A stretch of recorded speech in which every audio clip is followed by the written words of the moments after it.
Hello friends, हमारे ज्ञान की बातें चैनल में आप सभी का स्वागत है। तो आइए बहुत ही रोचक कथा लेकर के मैं आज आई हूँ।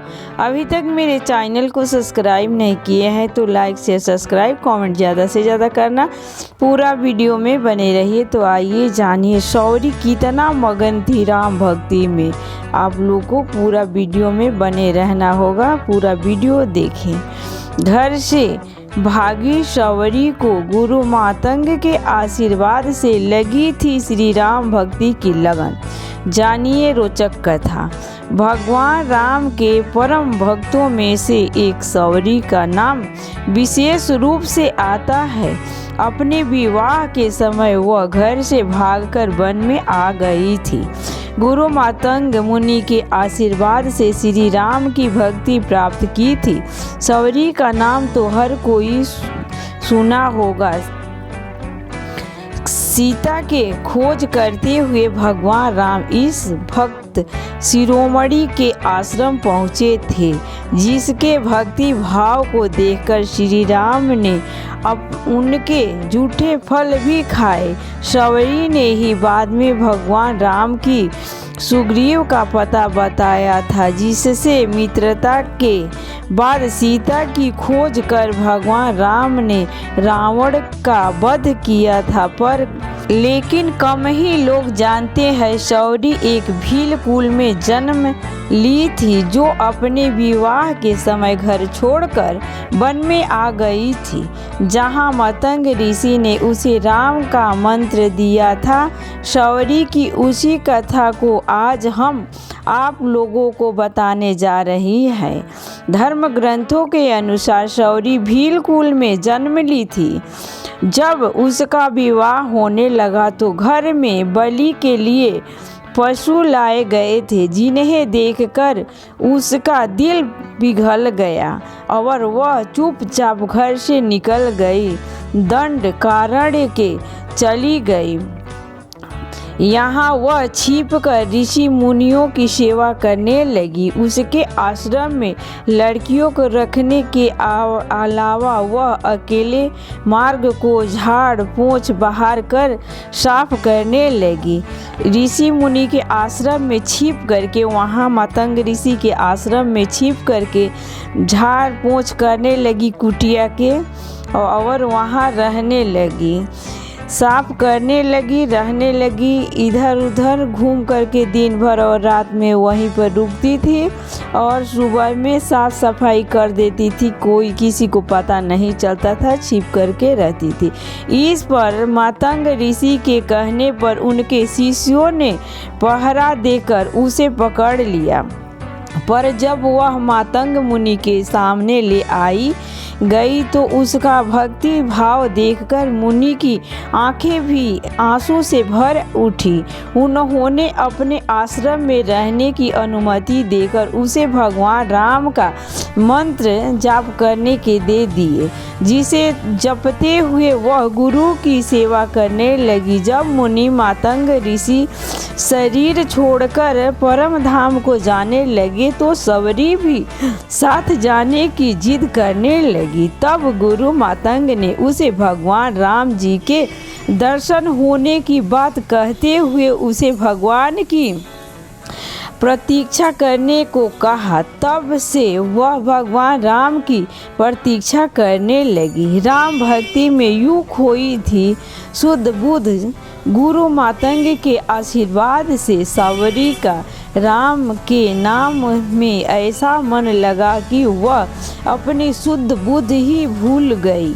हर दिन वह भगवान राम की उत्साह से प्रतीक्षा करती। जैसे जैसे दिन बीतते वैसे वैसे राम दर्शन की उसकी इच्छा बढ़ती जा रही थी।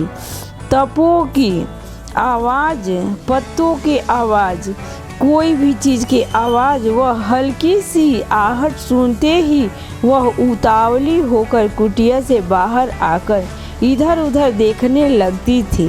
पेड़ व पशु पक्षियों से पूछती कि उनके राम जी के कितने दूर हैं। जाने का आश्रम। वह सुबह कहती कि प्रभु सवेरे तो जरूर आएंगे। श्री राम की प्रतीक्षा में वह थोड़े देर पर कुटिया से बाहर आकर देखती थी सवरी श्री राम को रास्ता, क्योंकि कांटा न चुभे। वो कोमल कोमल सा पैर भगवान का रास्ता में कांटा ना चुभे, इसलिए सुबह उठते ही रास्ता बहारती थी। रोजाना कुटिया लीपती थी, गोबर और गोमूत्र से लीप करके साफ करती थी। सबसे पहले मीठे व स्वादिष्ट फल भी वन से लेकर के आती थी, रोजाना तोड़कर रखती थी। इस तरह हर पल पल भगवान राम की प्रतीक्षा करते हुए वह भक्ति में पागल सी हो गई थी। आखिर में वे दिन आ ही गए। सवरी की कुटिया में आए भगवान, जिन्हें देखकर तो भाव से विभोर हुई सवरी प्रेम की आंसुओं से पूरी उसका आंचल भीज गया। बहुत ही खुश हो गई थी, इसलिए पल उसकी आंखें से आंसू गिरने लगे, रोक भी नहीं पाई। पग पुराण के अनुसार बावली सी हुई सवरी भगवान के लिए लाए फलों को खुद चख के देने लगी। भगवान को राम ने भी भक्ति के वश में होकर प्रेम से खाए सवरी का जूठा बैर। भक्ति का आशीर्वाद देकर उन्होंने सवरी को अपने परम धाम भेज दिए। सवरी इतना प्रेम में मगन थी राम जी के कि जूठा बैर चख करके दे रही थी कि ऐसा ना कोई बैर खट्टा निकल जाए। ए प्रेम के बस में भगवान सेवरी घर आयो, कूस के चटैया सेवरी अंगना बिछावेली। यही रहिए आई है हमरो राम सेवरी के घरवा। ए प्रेम के बस में भगवान सेवरी घर आयो। मीठी मीठी बैरिया सेवरी चखी धरेली।